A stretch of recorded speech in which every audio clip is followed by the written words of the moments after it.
এখন আমাদেৰ সমস্যা হলো কি টাউনেৰ বিলবিলি গৈগাৰামত যাব নোৱাৰে গৈগাৰামেৰ বিলবিলি টাউনত সোমাব নোৱাৰে এইটো টাউনত ভিড় হয় সেইকাৰণে পৌৰসভাই নিৰ্দেশ দিছে যে গাঁৱৰ বিলবিলি টাউনত সোমাব নোৱাৰে আৰু এতিয়া প্ৰতিবাদ চলি আছে টাউনৰ বিলবিলিও গৈগাৰামত যাব নোৱাৰে এইটো গ্ৰামৰ মানুহগিলা সিদ্ধান্ত লৈছে এতিয়া আমি খৈৰাবাৰীৰ মানুহ খৈৰাবাৰী আমাৰ টাউনত এতিয়া পড়ছে চাৰিআলিত আমাক ৰখি আছে আমি খুজিছোঁ আমাৰ পৌৰসভাৰ যিটো সভাপতি ৰাজেশ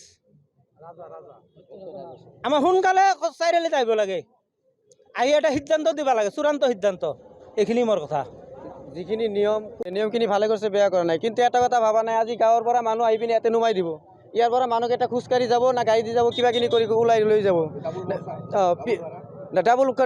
দুই ডাবল ভাড়া পৌৰসভাই এটা কথা ভাবিব লাগিছিল যে আমি ৰাস্তাৰ যিটো নেশ্যনেল ৰুট আছে ৰুটেদি যাব সিহঁতে মানুহ লৈ পিনে আমাৰ ৱাৰ্ডৰ ভিতৰত সোমাব নালাগে ৱাৰ্ডৰ ভিতৰত সোমাব নালাগে তুমি ৰাস্তাত গিছা ৰাস্তাত মানুহ লৈ আহিছা ৰাস্তাৰ পৰা মানুহ লৈ পিনে গুচি যোৱা কোনো প্ৰব্লেম নাই ইয়াতে ভিতৰত সোমাব নালাগে সোমাব নিদিয়ে যেনেকৈ চলিছে এনেকৈ চলক ইয়াৰ মাজত কোনো প্ৰব্লেমো নাহে আৰু আজি একজন মানুহে 2 বেগ চব্জি লৈ আহিলে ইয়াতে নুমিল 20 টকা দি ইয়াৰ পৰা আৰু 20 টকা লৈ পিনে চব্জি বজাৰত লৈ গুচি গলাক তো মানুহ 20 চব্জি বিক্ৰী কৰিব 50 টকা এটা 40 টকা গাড়ী ভাড়াই দিলাক যাব কেনেকৈ অসুবিধা মানে 100% অসুবিধা হৈছে ইয়াতে তাৰমানে আমি গাঁৱৰ মানুহকেইটা আহি আছো ইয়াতে গাঁৱৰ গাড়ী ইয়াৰ পৰা ৰিটাৰ্ণ দি আছে আচ্ছা ঠিক ইয়াৰ পৰা গাঁৱৰ মানুহ নুমাই দিওঁ ইয়াতে ইহঁতে কি ক'ব যে আমি ইয়াৰ পৰা খোজকাঢ়ি যাম নেকি নাই টাউনৰ বিলবিলিত আমি গাঁৱত সোমাব নিদিওঁ এইটো পৌৰসভাৰ পৰা কৈ দিছে আমাৰ টাউনৰ বিলবিলি গাঁৱত নাযায় আমাৰ টাউনৰ বিলবিলি 500 মিটাৰৰ ভিতৰতে ঘূৰি থাকিব 500 মিটাৰৰ ভিতৰৰ পৰা বাহিৰত নাযায় ঠিক আছে টাউনৰ সেইটো গাড়ীটো টাউনৰ এৰিয়া পৰা নাই সেইখিনি জেগাত 500 মিটাৰৰ পৰা নাই ইয়াৰ পৰা গাড়ীৰ মালিকটো তাতে সি ইয়াৰ পৰা এইখিনি গাড়ী চলাব ইয়াতে আহি পিনে কাইজাতুল কয় যে গাড়ী পিনে যাব নিদিওঁ কেঁচালটো তাৰ লগত মোৰ ঘৰৰ গুৰিত কেঁচাল কৰি আছ এৰি দিওঁ বুলি নি সিহঁতো লাগি গ'লা কেঁচালৰ সৃষ্টি নহয় বহুত ডাঙৰ কেঁচালৰ সৃষ্টি হ'ব সিদ্ধান্ত লৈছে উত্তৰ অঞ্চলৰ কাৰণে বা বাকী গাঁও অঞ্চলৰ কাৰণে এইটো কোনো মানি লোৱা মানে বিষয়বস্তু নহয়ে কাৰণ আৰু পৌৰসভাক এটা কথাই ক'ম তেওঁলোকে নেশ্যনেলভাৱে বন্ধ কৰিব পৰা অথৰিটি ক'ত পালে তেওঁলোকক সুপ্ৰিম পাৱাৰ দিয়া হৈছে নেকি তেওঁলোকক দিছে সুপ্ৰিম পাৱাৰ দিছে নেকি চাৰ্কুল অফিচাৰে সুপ্ৰিম পাৱাৰ দিছে নেকি জুতি দিছে আমাৰ ক'ব লগা নাই কাৰণ যোৱাকালি মই 5টা বজাৰ পৰা 7টা বজালৈ পৌৰসভাৰ লগত বহিছিলোঁ তাত আমাৰ বৰপেটা ৰোডৰ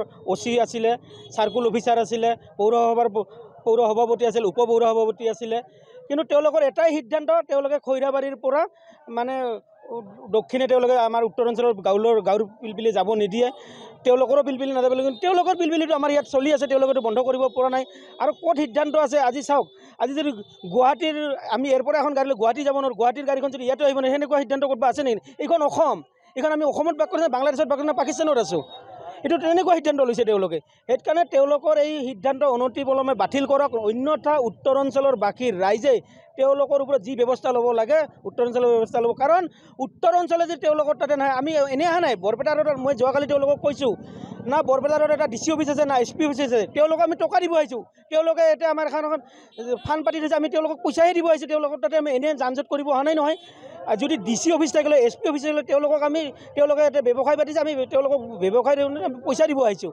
কিন্তু তেওঁলোকে এনেকুৱা এটা কথা কৈছে আমি টাউনে কিয় গাঁৱৰ অঞ্চলৰ বজাৰটো ল'ম আৰু কিয় নল'ব আপোনালোকে যদি ল'ব নোৱাৰে আপোনালোকে দোকান পোহাৰ বন্ধ কৰি দিয়ক কাৰণ নামনি অসমৰ হৃদপিণ্ড বুলি ক'লে আমি বৰপেটা ৰোড অঞ্চলেই জানো অল অসমে জানে নামনি অসমৰ হৃদপিণ্ড হ'লে বৰপেটা ৰোড ব্যৱসায় বাণিজ্যৰ পৰা আৰু উত্তৰ অঞ্চলৰ মানুহ বা বাকী আনন্দ বজাৰ বাঁশবাৰী বাৰাপেটা হাউলি সৰভোগৰ মানুহ যদি বৰপেটা ৰোড আহিব ক'ত সেইকাৰণে এই সিদ্ধান্তটোক মই এটা অনুৰোধ জনাম যিহেতু আমাৰ স্থানীয় প্ৰাক্তন সৰভোগ সমষ্টিৰ বিধায়ক বৰ্তমান মানে আমাৰ বজালীৰ বিধায়ক অসমৰ কেবিনেট মন্ত্ৰী জ্যেষ্ঠ কেবিনেট মন্ত্ৰী ৰঞ্জিত দাস ডাঙৰীয়া এইটো হস্তক্ষেপ কৰক নহ'লে ক'ৰবাত ক্ষতি হ'ব আমি যিটো দেখাইছোঁ ক'ৰবাত নহ'লে ক্ষতি হ'ব সেইকাৰণে তেওঁ এই সিদ্ধান্তটো তেওঁ নিজে সোমাওক আৰু তেওঁ যিহেতু বৰপেটা ৰোড পৌৰ বা ভাৰতীয় জনতা পাৰ্টীৰ নেতৃত্বাধীনৰে চলি আছে আৰু তেওঁ যিহেতু এই অঞ্চলৰ অভিভাৱক হিচাপে তেওঁ অভিভাৱকৰ দায়িত্ব পালন কৰক নহ'লে অনাগত দিনত ক'ৰবাত যে ৰাজনীতিভাৱেও ক্ষতি হ'ব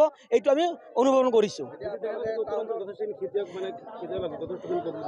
উত্তৰ অঞ্চলৰ যথেষ্ট ধৰণৰ ক্ষতি হ'ব কাৰণ উত্তৰ অঞ্চল বুলি ক'লে কৃষি প্ৰধান আৰু উত্তৰ অঞ্চলৰ এটা ডাঙৰ সমস্যা আছে। আজি হাউলি বা সৰভোগ বা মাজগাঁৱতে তাতে বিভিন্ন ধৰণৰ গাড়ী চলে, কিন্তু আমাৰ উত্তৰ অঞ্চলৰ কাৰণে খালি পিলপিলিয়ে চলে। যদি পিলপিলিত আহিব নোৱাৰে, আৰু মই কালিও কৈছোঁ পৌৰসভা পৌৰপতিক, এইটো পিলপিলিৰ কোনো ক্ষতি নহয়, এইটো ক্ষতি হ'ব আমাৰ স্থানীয় ৰাইজৰ। কাৰণ আমি আগতে গভৰ্ণৰৰ পৰা আহিছিলোঁ 30 টকাত আমি মানে থানালৈকে যাব পাৰিছিলোঁ। এতিয়া কি হ'ব, তেওঁলোকে আমাক তেল ডিপুত খৈৰাবাৰী তেল ডিপুত নমাই দিব, 30 টকা ল'ব, আৰু আমি তাতে নামি যি বৰপেটা আৰু পৌৰসভাৰ আণ্ডাৰত যি পিলপিলি চলি আছে সেই পিলপিলিটো আমি আকৌ 20 টকা দিব লাগিব। অলৰেডি মানে আমাৰ কিমান হ'ল, 20 টকা বেছিকৈ দিব লগা হ'ল। ক্ষতিটো কাৰ হ'ল? সাধাৰণ ৰাইজৰ ক্ষতি হ'ল। আৰু সেই ক্ষতিটো যাতে পৌৰসভাপতিয়ে বুজি লৈ সিদ্ধান্তটো লয়, নহ'লে অনাগত দিনত আমি তেওঁলোকে যেনেকৈ নেশ্যনেল হাইৱে বন্ধ কৰিছে, আমিও উত্তৰ অঞ্চলৰ পৰা যি শিল বালি কঢ়িয়া ডাম্পাৰেই হওক, যি গাড়ী যায়, আমি অহাকালিৰ পৰাই বন্ধ কৰি ষ্ট্ৰাইক কৰাৰ সিদ্ধান্ত এটা ল'ম। আজি আমি সন্ধিয়া বহিম, আৰু সন্ধিয়াৰ ভিতৰত যদি কোনো এটা সিদ্ধান্ত নহয়, অহাকালিৰ পৰা আমাৰ ষ্ট্ৰাইক হ'ব। আমি কোনো গাড়ী আমিও গভৰ্ণৰ অঞ্চলত যাব নিদিওঁ, আহিবও নিদিওঁ। এইটোৱে আমাৰ সিদ্ধান্ত। আপোনাৰ ঘটনাটো হৈছে কি, এই পৌৰসভাই এটা সিদ্ধান্ত লৈছে, ভুল সিদ্ধান্ত। মানে যিবিলাক টাউনৰ ই ৰিক্সা আছে, টাউন চব তাক যাব পাৰিব। টাউন তাৰমানে আমেৰিকাৰ ৰাষ্ট্ৰপতি, আৰু আমি তাৰমানে বাংলাদেশত আছোঁ। আমাক কিবা লাগিলে ভিছা পাছপৰ্টৰ নিচিনা কিবা হেৰি ল'ব লাগিব, তথাপি আমাক নিদিয়ে গাঁৱৰ মানুহক। কিবা বহুত ডকুমেণ্টছ খোজে, মানে এনেকুৱা হৈছে তাতে আমাৰ যিবিলাক গাঁৱৰ পিলপিলি আছে সোমাব নেদে, নেদে। সেইকাৰণে আমি আজি সিদ্ধান্ত লৈছোঁ যে আমিও টাউনৰ পিলপিলি গাঁৱত সোমাব নিদিম। আমাৰ বৰপেটা পৌৰসভা বোৰ্ডে। কিয় মানে গাঁৱৰ মানুহক নালাগে? গাঁৱৰ মানুহ শাক পাচলি খাব, গাঁৱৰ মানুহক বালু পাথৰ দিব, ঘৰ বান্ধিব, কিন্তু গাঁৱৰ মানুহক মানে খালি ইউজ কৰিব। কিন্তু গাঁৱৰ মানুহক মানে আমাৰ যিটো জনসাধাৰণৰ যিটো কষ্ট হৈছে ই ৰিক্সা চালকক, এটা ই ৰিক্সা চলাই কেই টকা পায় দিনটো? 200-300 টকা পায়। সেই 200 টকা যদি টাউনত সোমাব নেদে, আজি এটা মানুহ যদি কাটাজাৰৰ পৰা আহি ইয়াতে নামাই দিব লাগিব 20 টকা ভাড়া, ইয়াৰ পৰা আৰু 20 টকা। পইচাটোতো গেল এটা ফাৰ্ষ্ট মেটাৰ, ছেকেণ্ড মেটাৰ সময় এটা দাম নাই নেকি? স্কুল কলেজত সময় নাই নেকি? গতিকে এইবিলাক পৌৰসভাই ব্যৰ্থ হৈছে।